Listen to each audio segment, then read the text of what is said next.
Hey guys, this is God of Politics. I'm going back to a brand new video. In this video, I'm going to be doing my election prediction for Super Tuesday 3 is what they're calling it. We have primaries from the states of Arizona, Illinois, Ohio, and Florida. Some very big states coming up. They have not been canceled due to the coronavirus. They are still going on as planned. And I'm going to be doing my prediction for those states and what the results will be from those states.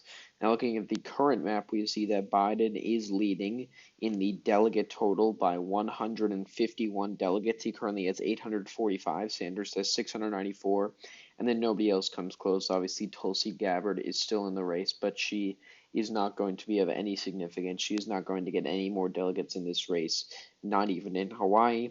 But I'm going to be doing my election prediction for the four states that are voting tomorrow, which is Arizona, Illinois, Ohio, and Florida. We will start off with Florida. I believe that from the state of Florida, Joe Biden is going to swamp Bernie Sanders. The Bernie Sanders, saying that Fidel Castro had a good literacy program, praising Fidel Castro in certain ways is not going to help him in terms of the number of Cuban Americans that live in Florida. He's not going to get any of their vote, and he's not going to be able to get the vote of the rural white voters that he's lost the grasp of recently in this campaign. In the 2016, we saw that the rural white voters went to him over Hillary Clinton, especially the white men, but now we are seeing that they are going to Joe Biden, and that is going to be one of Bernie Sanders' weaknesses, assuming he stays in the primary, but definitely for this day as well. So in Florida, I believe Joe Biden is going to get 160 delegates, and Bernie Sanders is going to get 59. And this would be a huge win for Joe Biden because it gains 101 delegates on Bernie Sanders. As we can see just from this result in Florida alone, Joe Biden is already at 1,005 delegates. Next, we'll go up to Ohio here. I think Biden is not going to do as well in Ohio as he will in Florida, but he is still going to do well because of the fact that he does have the city vote. He has the vote of these people in cities and the vote of the people in suburbs and rural counties. The only area that Joe Biden does not do well in is with young voters, and that's going to be an issue for him, but less of an issue with Bernie Sanders because young voters do not really turn out anyway. Joe Biden has consolidated his support in voters that consistently vote Democratic, and some that may not consistently vote Democratic, but Joe Biden has consolidated his grasp on them, and that is going to also give him a big victory in Ohio, with getting 90 delegates to Bernie Sanders' 46 delegates. Next, we'll go to another big prize, the second biggest prize of the night. Obviously, Florida is 219, Ohio is 136, and Illinois has 155, which is a huge number as well. It is a huge Democratic stronghold in terms of the general election, and it is going to be a Democratic stronghold in terms of the primary for whoever is able to win this primary. It is going to be very significant. And I also think that due to the large black population that you see in Cook County and Chicago, Joe Biden is going to also do very well in Illinois. He is going to get 105 delegates, and Bernie Sanders is going to get 50. This would not be as large of a win as Biden, I believe, is going to get in Florida, but it would be a big win because the black voters were going to push him over the top. We saw that in states like Mississippi, Alabama, South Carolina, North Carolina, Virginia, Michigan, all these states, black voters pushed Joe Biden over the top. And even without the black voters, Joe Biden probably still would have won because, as I said before, he has consolidated some support in the white working class voters that Bernie Sanders once had. And that is going to do well in some of the more southern counties, excluding Cook County in Chicago, that makes up a large proportion of the delegate count, but Biden will be able to do well across the board. I wouldn't be surprised if he wins every single county in all three of these states, and we'll talk about Arizona in a second, but I think it's also likely that he'll win every single county in Arizona as well. And if Biden does win every single county in all four of these states, there'd be almost no choice but for Biden to drop out. So next we will go to Arizona, the final state of this Super Tuesday 3. I think out of all four of these states, Biden will do the worst in this state, but he will also do exceptionally well here.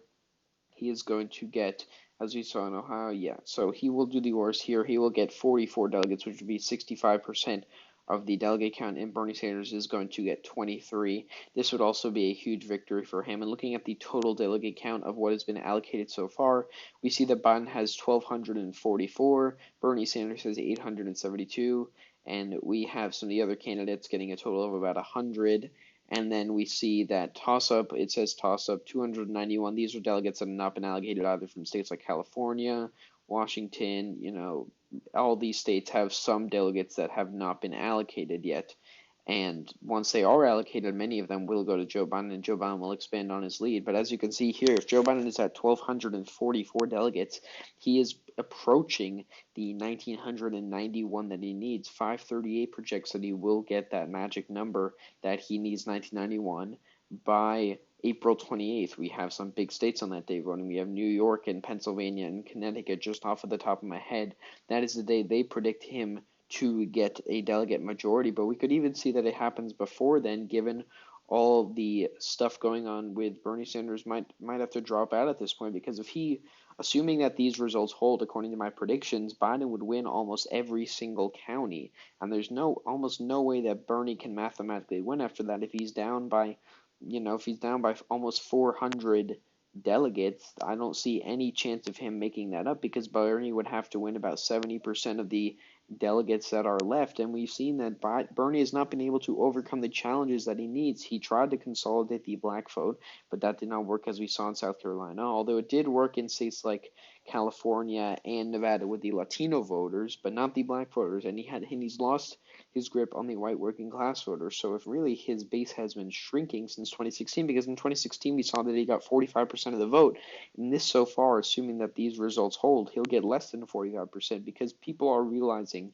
at least the Democratic voters, that they want someone who can beat Trump over someone who agrees with them on the issues, because the voters who agreed with them on the issues, they overwhelmingly went to Bernie. But the voters, the Democratic voters, still see Biden as the more electable candidate, and that is why they are still voting for Joe Biden. If they weren't voting for Joe Biden, if they weren't based off of who can beat Donald Trump, I believe that Bernie Sanders would be the nominee. Maybe someone like Kamala Harris would be the nominee, or Pete Buttigieg, someone who they might agree with more on the issues. But those candidates are no longer in this race, because Joe Biden ran solely on the platform of being the most electable. And if he has all this vote from across different areas of the country, he's won in Latino voter states like Texas and Arizona.